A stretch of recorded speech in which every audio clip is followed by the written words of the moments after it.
भारत के सुनील गावस्कर को भी पाकिस्तानी कप्तान बाबर आजम की कप्तानी और सिलेक्शन पर एतराज़।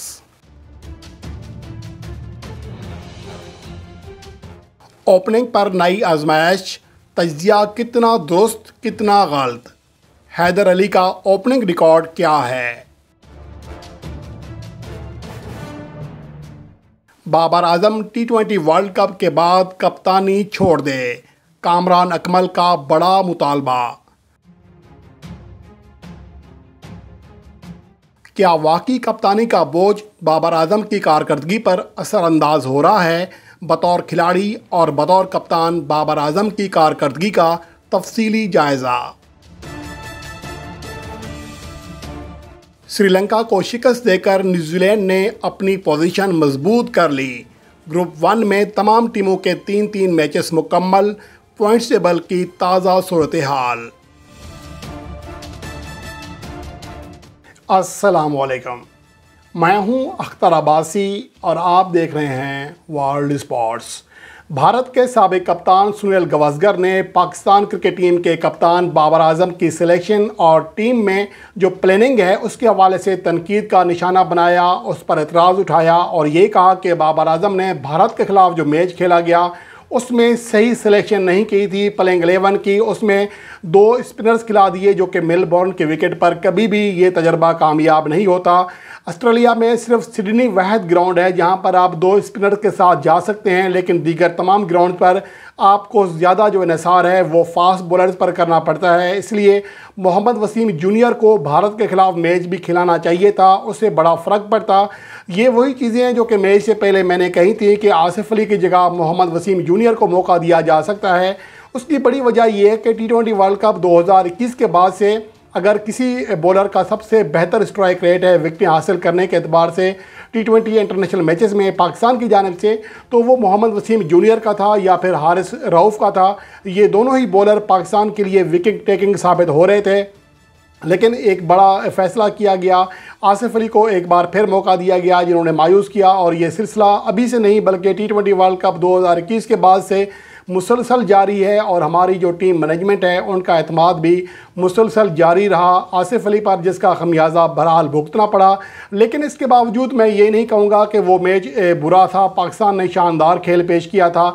मासवाए आखिरी 3 ओवर्स के पाकिस्तान ने अच्छा खेल पेश किया और लगभग पाकिस्तान की फतह यकीनी थी। इसके हवाले से अब पुरानी बातें हो चुकी हैं कि अगर वो अंपायर मुतनाज़ा नो बॉल ना देते तो जो मैच का पांसा था वो पाकिस्तान के हक़ में था, पाकिस्तान जीत सकता था। और जो जहाँ तक स्पिनर्स की बात है मोहम्मद नवाज़ की, गो कि ये फ़ैसला किसी हद तक ये बात हम कह सकते हैं कि वसीम जूनियर को खिलाना चाहिए था। लेकिन इसके हवाले से ये भी देखना होगा कि आखिरी 3 ओवर्स में 16 रन ठीक है नवाज़ ने दे दिए, जिनमें से 11 रन तो एक गेंद पर ही पड़ गए नो बॉल की वजह से। लेकिन उससे पहले जो 2 ओवर से शाहीन शाह अफरीदी ने भी और हारिस रऊफ़ ने भी रन दिए। हारिस रऊफ़ ने पहली 4 गेंद अच्छी फेंकी, आखिरी 2 गेंदों पर छक्के खाए, तो ओवरऑल हिसाब बराबर ही था। यहाँ पर जब मैच की सूरत हाल ऐसी होती है तो फिर कुछ भी हो सकता है। लेकिन बहरहाल सुनील गावस्कर ने पाकिस्तानी कप्तान बाबर आजम की टीम सिलेक्शन के हवाले से कदरे सवालात उठाए हैं जो कि अपनी जगह बिल्कुल दुरुस्त हैं। और उसके अलावा बात करेंगे पाकिस्तान क्रिकेट टीम के साबिक कप्तान वसीम अकरम भी पाकिस्तानी कप्तान बाबर आजम पर हालिया अरसे में तनकीद करते हुए दिखाई देते हैं। उसकी वजह जो भी हो, पस पर्दा जो कहानी है कराची किंग्स के उनके जो मामलात हैं वो भी मेरे ख्याल में कुछ डिस्टर्ब चल रहे थे, जिसकी वजह से भी तनकीद कदरे की जा रही है। लेकिन ओवरऑल जो उनकी तनकीद है उसका जायज़ा लें। जो गुज़श्ता रोज़ उन्होंने कहा कि हैदर अली को ओपनिंग करानी चाहिए बजाय इसके कि बाबर आजम हैं, बाबर आजम को नीचे जाना चाहिए। यहाँ सवाल ये पैदा होता है कि ये क्या फार्मूला जो वसीम अकरम ने दिया है क्या ये सही है या गलत है? मुझे तो लगता है कि हमारे जो साबिक प्लेयर्स हैं इतना ज़्यादा शायद होमवर्क नहीं करते और जो बात मुंह में आती है वो कह देते हैं। तो ज़ाहिर है घंटे का 3 घंटे का प्रोग्राम करना होता है तो फिर तो आप कुछ ना कुछ बोलते हैं। लेकिन मेरे ख्याल से इन खिलाड़ियों को अपना होमवर्क भी करना चाहिए कि किस खिलाड़ी का क्या रिकॉर्ड है, हम जो कह रहे हैं वो कितना सही है कितना गलत है। क्योंकि जो शायकीन क्रिकेट है, उनके मदा फ़ैन हैं, उनकी बातों को बहुत ज़्यादा सीरियस लेते हैं। हालांकि उनकी बहुत सारी बातें ऐसी होती हैं जो कि सीरियस लेने वाली नहीं होती हैं। अगर हम बात करें हैदर अली की बतौर ओपनर की, तो उन्होंने मजमूई तौर पर 10 मैचों में ओपनिंग की है। उनका अगर रिकॉर्ड देखें, 10 में से 3 मैचेस पाकिस्तान के लिए T20 इंटरनेशनल मैचेस थे, जबकि जो दीगर 7 मैचेस थे वो PSL के या फिर डोमेस्टिक मैचेस थे। उन 10 मैचेस में 10 इनिंग्स में सिर्फ 71 रन बना सके हैं, 7 रन फी इनिंग्स की मामूली एवरेज और 91 का स्ट्राइक रेट है, यानी कि गेंदों के बराबर भी रन नहीं बना सके। इससे अंदाज़ा लगाया जा सकता है कि नई गेंद से खेलते हुए कितनी ज़्यादा मुश्किलात होती हैं। हैदर अली को शायद वसीम अकरम के पास ये अदाद शुमार नहीं होंगे, इसलिए उन्होंने ये बात की। अगर उनकी दीगर ओवरऑल जो तमाम T20 मैचेस हैं, सिर्फ पाकिस्तान के लिए नहीं बल्कि PSL के मैचेस और नेशनल T20 कप के मैचेस भी शामिल कर लें, तो नंबर 3 पोजीशन पर वो सबसे ज़्यादा खेले हैं। 37 इनिंग्स के लिए 902 रन बनाए, 27 की एवरेज, 131 का स्ट्राइक रेट रहा। नंबर 4 पे 25 की एवरेज, 130 का स्ट्राइक रेट है। नंबर 5 पे 27 की एवरेज और 166 का स्ट्राइक रेट रहा। नंबर 6 पे 10 की एवरेज, 124 का स्ट्राइक रेट। 7वें नंबर पर उनकी जो एवरेज है 6 रन रही फी इनिंग्स और 100 का स्ट्राइक रेट, गेंदों के बराबर रन्स बनाए। ये उनकी कारकर्दगी है। और ओवरऑल अगर पाकिस्तान की जानिब से देखें तो मजमूई तौर पर वो 3 बार पाकिस्तान के लिए ओपनिंग करते हुए दिखाई दिए और तमाम मैचों में वो नाकाम हुए। न्यूजीलैंड के खिलाफ 2020 में दिसंबर में ओपनिंग की थी, 8 रन बनाकर आउट हुए। अगले मैच में 11 रन बनाकर आउट हुए। फिर उनको साउथ अफ्रीका के खिलाफ लाहौर के मकाम पर होम कंडीशन में एक बार फिर ओपनिंग दी गई और वो 15 रन बनाकर आउट हुए। 13 गेंदें खेली, हालांकि एक चौका छक्का लगाया, लेकिन इससे अंदाज़ा लगाया जा सकता है कि उनसे रन्स नहीं बन पा रहे थे। तो ओपनिंग पर तो मेरे ख्याल में वो ज़्यादा कामयाब नहीं हो सके। अगर T20 इंटरनेशनल मैचेस की बात करें, 1 डाउन पोजीशन पर यानी तीसरे नंबर पर 11 सबसे ज़्यादा इनिंग्स के लिए 24 की एवरेज है, 127 का स्ट्राइक रेट है। चौथे नंबर पर 7 इनिंग्स में 133 रन बनाए, 22 की एवरेज, 120 का स्ट्राइक रेट। 5वें नंबर पर वो ना सिर्फ डोमेस्टिक मैचेस में बल्कि इंटरनेशनल मैचेस में अच्छा स्ट्राइक रेट रखते हैं, 157 का स्ट्राइक रेट है, लेकिन एवरेज 15 की है। और छठे नंबर पर उनकी जो एवरेज है 6 रन फी इनिंग्स और 92 का स्ट्राइक रेट है।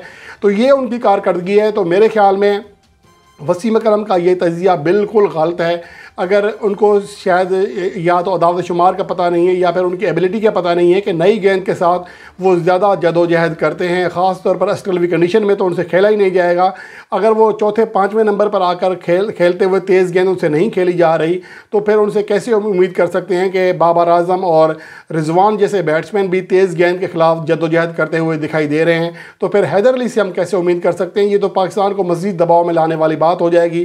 तो मेरे ख्याल में वसीम अकरम का ये तजिया या ये मशवरा सही नहीं है। और उसके अलावा पाकिस्तान क्रिकेट टीम के कप्तान बाबर आजम के कज़न और साबिक विकेट कीपर कामरान अकमल ने बाबर आजम को मशवरा दिया है कि वो T20 वर्ल्ड कप 2022 के बाद कप्तानी छोड़ दें, ताकि उन पर जो कप्तानी का बोझ है वो कम होगा। अगर वो कप्तानी नहीं छोड़ेंगे तो हम उम्मीद नहीं कर सकते कि ये खिलाड़ी 22 या 25,000 रन बनाएगा पाकिस्तान के लिए, क्योंकि कप्तानी का बोझ उनकी कारकर्दगी पर असरअंदाज हो रहा है। मुझे समझ नहीं आ रही कि ये सिर्फ 2 इनिंग्स ऐसी खेली हैं जो कि नाकाम हुए हैं लगातार, वरना तो वो परफॉर्म कर रहे थे। हालिया अरसे में एशिया कप के बाद उनकी कारकर्दगी कदरे डिक्लाइन आई है। आप देखें कि विराट कोहली लगातार 1.5 साल तक बड़ी कारकर्दगी दिखाने में नाकाम रहे थे, लेकिन उन पर भी इस तरह की तनकीद नहीं हुई थी। और यहाँ पर सिर्फ 2 इनिंग्स में नाकाम हुए हैं और तनकीद शुरू हो गई है। ठीक है, मैंने भी कहा था कि उनकी जो परफॉर्मेंस है, जिस तरह पहले 2 मैचों में खेले, सख्त दबाव में थे, उनसे गेंदें नहीं खेली जा रही थी, लेकिन 2 इनिंग्स की कारकर्दगी की बुनियाद पर आप ये नहीं कह सकते इस खिलाड़ी को कप्तानी छोड़ देनी चाहिए, ये कर देना चाहिए, वो कर देना चाहिए। तो मेरे ख्याल में ये गलत है। अगर हम बात करें बाबर आजम की, जब से वो ओपनर खेले हैं 61 मैचों में कप्तानी की है खुद से और 56 बार बैटिंग करने का मौका मिला। लगभग 39 की एवरेज है और 131 से ज़्यादा स्ट्राइक रेट है। कैरियर की दोनों सेंचुरियां अपनी कप्तानी में बनाई और 19 50+ इनिंग्स के लिए हैं। इसके अलावा सरफराज अहमद की कप्तानी में 30 बार वो बैटिंग करने आए। लगभग 49.5 रन उनकी एवरेज रही और एवरेज अच्छी थी, लेकिन स्ट्राइक रेट कम था। 123 का स्ट्राइक रेट रहा। शोएब मलिक की क़यादत में 157 का स्ट्राइक रेट रहा और 50 की एवरेज रही, लेकिन सिर्फ 3 मैचों में वो शोएब मलिक की कप्तानी में खेले थे। तो ओवरऑल बाबर आजम का अगर रिकॉर्ड देखें अपनी कप्तानी में, वो ज़्यादा शानदार है और मुसलसल परफॉर्म कर रहे हैं। तो महज 1 से 2 मैचों की नाकामी की बुनियाद पर हम ये नहीं कह सकते कि उनको कप्तानी से ही हटा देना चाहिए। अगर उनका तूर पकड़ती है ये चीज़, मसलन के अगले 4-5 महीने मज़ीद इसरा निकाल लेते हैं तो फिर तो सोचा जा सकता है, लेकिन महज और वो भी टूर्नामेंट के दौरान आप इतनी तनकीद करेंगे। और मैं आपको यकीन से बता सकता हूँ कि रिजवान की और जो बाबर आजम की ओपनिंग कारकर्दगी में झोल आया है, जो ख़राब हुई है, उसकी बड़ी वजह यह है कि हम उनको तनकीद कर रहे हैं जी 1-2 और शाट ईजाद कर लें ताकि रन रेट बेहतर हो, तो वो उनके चक्कर में अब तो उनसे वो शाट भी नहीं खेली जा रही जो कि वो नॉर्मल खेलते थे, जिसकी वजह से मेरे ख्याल में ये जोड़ी ज़्यादा दबाव में आ गई है और उनसे रन नहीं हो रहे हैं। और आज श्रीलंका को शिकस्त हुई है। न्यूजीलैंड ने शानदार कामयाबी हासिल की और ग्रुप 1 के पॉइंट्स टेबल पर वो 5 पॉइंट्स के साथ टॉप पोजीशन पर आ चुकी है। आज न्यूजीलैंड का आगाज़ अच्छा नहीं था। पहले 4 ओवर में 15 रन पर उनकी 3 विकेटें गिर गई थीं। उसके बावजूद उन्होंने शानदार अंदाज में कमबैक किया और 9 ओवर में सिर्फ 45 रन से उनकी 3 विकेटें गिर चुकी थीं। फेन एलन उनके ओपनिंग बैट्समैन 1 रन बनाकर आउट हुए। कॉनवे भी 1 रन बनाकर आउट हुए, जो कि टूर्नामेंट के टॉप स्कोरर हैं। कप्तान केन विलियमसन जो हैं 8 रन बनाकर आउट हुए। लेकिन इसके बाद ग्लेन फिलिप्स ने शानदार बैटिंग की। 64 गेंदों पर 10 चौकों और 4 छक्कों समेत 104 रन बनाए, शानदार सेंचुरी स्कोर की।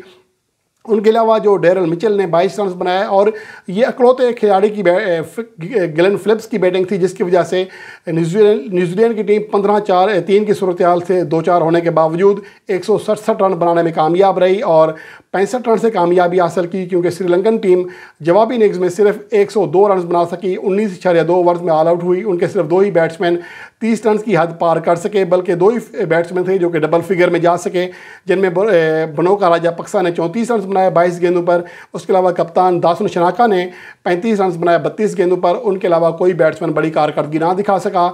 और अब जब ग्रुप 1 में तमाम टीमें 3-3 मैचेस खेल चुकी हैं, तो उसके बाद ग्रुप 1 के जो पॉइंट्स टेबल की सूरत हाल है, 5 पॉइंट के साथ न्यूजीलैंड टॉप पोजीशन पर मौजूद है। इंग्लैंड 3 पॉइंट के साथ दूसरे नंबर पर। आयरलैंड के इतने पॉइंट हैं वो तीसरे नंबर पर है। इंग्लैंड, आयरलैंड और ऑस्ट्रेलिया के 3-3 पॉइंट हैं। इंग्लैंड दूसरे, आयरलैंड तीसरे और ऑस्ट्रेलिया चौथे नंबर पर मौजूद है। जबकि अफगानिस्तान 5वें नंबर पर है और 2 पॉइंट रखने वाली श्रीलंकन टीम भी 6ठे नंबर पर है। इन दोनों टीमों के पॉइंट्स बराबर हैं। अब अफगानिस्तान के लिए और श्रीलंका के लिए लगभग टूर्नामेंट ख़त्म हो चुका है। इनके 2 मैचेस मज़ीद बाकी हैं और आइंदा आने वाली वीडियो में इस बात का जायज़ा लेंगे कि ग्रुप 1 से कौन सी 2 टीमें और ग्रुप 2 से कौन सी 2 टीमें सेमीफाइनल के लिए क्वालिफाई करती हुई दिखाई देंगी। और कल सबसे अहम मैच होगा ग्रुप 2 के लिए, जहां पर तमाम जो 6 टीमें हैं कल मद्दे मुकाबला आ रही हैं। कल 3 मैचेस खेले जाएंगे। इसका जायज़ा आने वाली वीडियो में आपके लिए मैं पेश करूँगा।